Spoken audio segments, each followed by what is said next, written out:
Hey fellow backyard boyers, Nick here. Today I wanted to talk about railroad spike knives and share with you some of the spike knives that I've made. Now you may remember a few videos back I bought a bunch of these railroad spikes from an estate sale, and I wasn't too sure about them at the time, but I read through your suggestions and I started playing around with them. So one of the first things I did was make a simple knife. Now the first knife I made actually surprised me. I was expecting the spike to be mild steel, which is what most people say railroad spikes, even high carbon railroad spikes, are. But I was surprised that it hardened. In fact, it got really hard. I'd say, at least harder than a file. I tempered it back, and it's held a very good edge.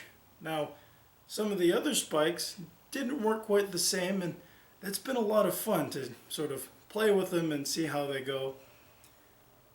And so here's one of the knives I made. It's just a simple railroad spike knife, and it's surprising how much material is in one of these.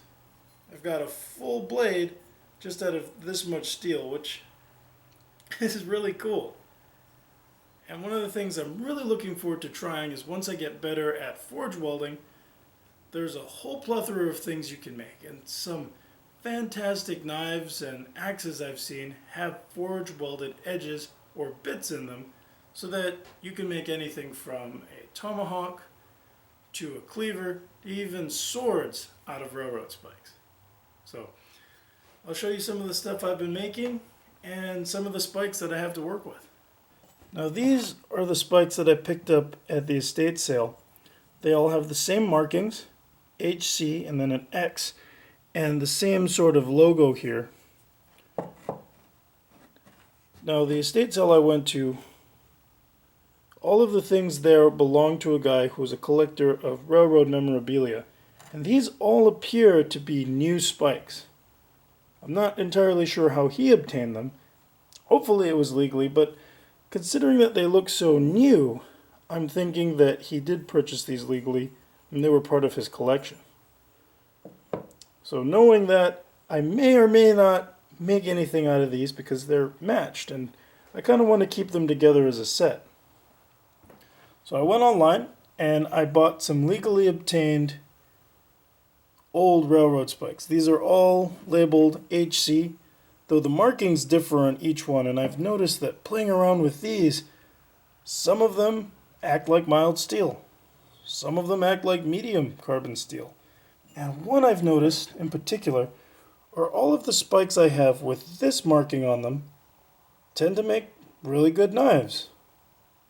They harden well, they hold an edge well, and I'm really surprised because from everything I've read, you're looking at 40 points of carbon, which is not a lot of carbon.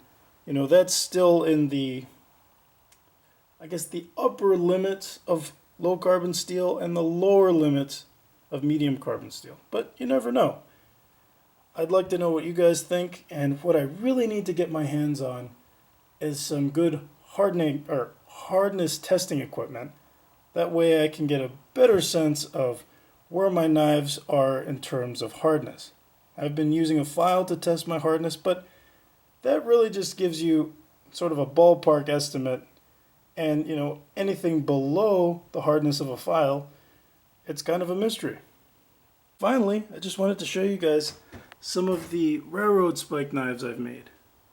These are really simple. I haven't really been doing any handle twisting, though I think I might. That's really where you can get expressive and kind of go all out with these knives. But they're really simple, they feel good in the hand. And all in all, I've been having a lot of fun with these. So if you guys are interested in seeing how I made these knives, please let me know. I'm thinking about doing a couple of videos on forging simple railroad spike knives. Once I get a better idea of how to twist and do different handle shapes, I might do a video on that. And like I said, I'm really excited to try and forge weld some high carbon steel into the edges and make longer blades, swords, axes, who knows?